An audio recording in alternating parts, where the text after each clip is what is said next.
పశ్చిమాసియా యుద్ధ క్షేత్రంలో పుతిన్ ప్రైవేట్ ఆర్మీ ఎంటర్ కాబోతోందా? ఇరాన్కు మద్దతుగా అమెరికా సైనికుల అంతు చూడడమే లక్ష్యంగా మాన్స్టర్లను రంగంలోకి దించబోతున్నారా? యుక్రెయిన్ సైనికులను ఊచకోత కోసిన most violent unit any time యాక్షన్లోకి దిగడం ఖాయమేనా? ఇరాన్ మీడియా అవును అనే చెబుతోంది. పుతిన్ కన్ను సైగతో నడిచే మృత్యు సైన్యం తమకు మద్దతుగా రంగంలోకి దిగబోతోంది అన్న ఇరాన్ ప్రకటన వాషింగ్టన్ వెన్నులో వణుకు పుట్టిస్తోంది.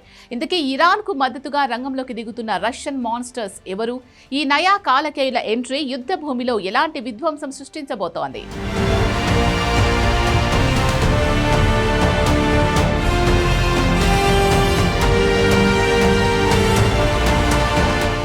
Chechen army, Russian private army, Putin కను సైగతో నడిచే మోస్ట్ వైలెంట్ యూనిట్. రష్యా గడ్డపై పుట్టి 1000 ఏళ్ల నాటి యుద్ధ తంత్రాలను పునికి పుచ్చుకున్న సైనికులు ఈ యూనిట్లో ఉన్నారు. ఇప్పుడు వాళ్లే అమెరికా గ్రౌండ్ ఆపరేషన్లో ఇరాన్కు కవచంలా మారబోతున్నారు. తాజాగా ఇరాన్ ప్రభుత్వ మీడియా సంస్థ ప్రెస్ టీవీ చెచెన్ ఆర్మీ ఎంట్రీని కన్ఫర్మ్ చేసింది.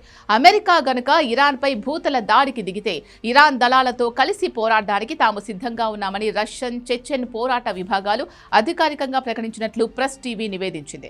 అమెరికా గనుక ఇరాన్పై భూతల దాడికి దిగితే దీనిని జిహాద్గా పరిగణించి ఇరాన్ తరపున పోరాడతామని ఈ దళాలు ప్రకటించినట్లు ప్రెస్ టీవీ కథనాలు చెప్పాయి. ప్రెస్ టీవీ అనేది ఇరాన్ అధికారిక మీడియా. ఇందులో చెచెన్ దళాల హామీ ఇచ్చాయని చెప్పారంటే అది నిజమన్నమాటే. అందుకే ఈ వార్త ఇంత చర్చకు తావిస్తోంది. అయితే ఇది అధికారికంగా రష్యా ప్రభుత్వం చేసిన ప్రకటన మాత్రం కాదు. కానీ రష్యాకు అత్యంత సన్నిహితుడైన కదిరోవ్ వర్గం నుంచి వచ్చిన సంకేతంగా దీన్ని చూడొచ్చు. చెచెన్ దళాల గురించి ఇన్ డెప్త్కు వెళ్తే రష్యాలోని చెచ్నియా అనే స్వయం ప్రతిపత్తి గల రిపబ్లిక్కు చెందిన సైనిక దళాలను చెచెన్ దళాలు అంటారు.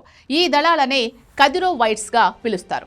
వీరు అధికారికంగా రష్యా నేషనల్ గార్డ్లో భాగమైనప్పటికీ నేరుగా చెచెన్ అధ్యక్షుడు రంజాన్ కదిరోవ్కు తద్వారా వ్లాదిమిర్ పుతిన్కు అత్యంత విధేయులుగా ఉంటారు. వీరు క్రూరమైన పోరాట పటిమకు, గెరిల్లా యుద్ధ తంత్రాలకు పేరుగాంచారు. యుక్రెయిన్ యుద్ధంలో కూడా రష్యా తరపున వీరు కీలక పాత్ర పోషించారు. మరియుపోల్ లాంటి నగరాలను ఎలా హస్తగతం చేసుకున్నారో ప్రపంచం చూసింది. ఇప్పుడు అదే వ్యూహాన్ని, అదే క్రూరత్వాన్ని ఇరాన్ ఎడారుల్లో, పర్వతాల్లో చూపించడానికి వీరు తహతహలాడుతున్నారు. చెచెన్లు ప్రధానంగా ముస్లింలు. అందుకే అమెరికాను సామ్రాజ్యవాద శక్తిగా చూస్తూ ఇరాన్కు మద్దతివ్వడాన్ని జిహాద్గా కదిరోవ్ పేర్కొంటున్నారు. అందుకే ఇరాన్ మీడియా కథనాలు వాషింగ్టన్లోనూ వణుకు పుట్టిస్తున్నాయి. 2025 జనవరిలో రష్యా ఇరాన్ మధ్య సమగ్ర వ్యూహాత్మక భాగస్వామ్య ఒప్పందం కుదిరింది. దీని ప్రకారం ఒకరిపై దాడి జరిగితే మరొకరు మద్దతివ్వాలి. పుతిన్ తన అధికారిక రష్యా సైన్యాన్ని నేరుగా పంపడానికి బదులు ఈ చెచెన్ దళాలను వాలంటీర్లుగా లేదా ప్రత్యేక విభాగంగా పంపే అవకాశం ఉంది. దీనివల్ల రష్యా నేరుగా యుద్ధంలో లేదని చెప్పుకోవడానికి అవకాశం ఉంటుంది. 2000వ దశకంలో చెచెన్యాలో వేర్పాటువాదాన్ని అణిచివేసి అక్కడ శాంతిని నెలకొల్పడానికి పుతిన్ కదిరోవ్ కుటుంబానికి పూర్తి అధికారాన్ని, నిధులను ఇచ్చారు. దీనికి ప్రతిగా పుతిన్ ఎక్కడ యుద్ధం చేయమంటే అక్కడకు వెళ్లడానికి ఈ దళాలు సిద్ధంగా ఉంటాయి. కాబట్టి ఇరాన్కు మద్దతుగా యుద్ధం చేయడానికి ఈ దళాలు ఎట్టి పరిస్థితుల్లో ఆలోచించవు. పుతిన్ ఒక్క సిగ్నల్ ఇస్తే వార్ జోన్లో అమెరికా సేనలను దారుణంగా వేటాడతాయి.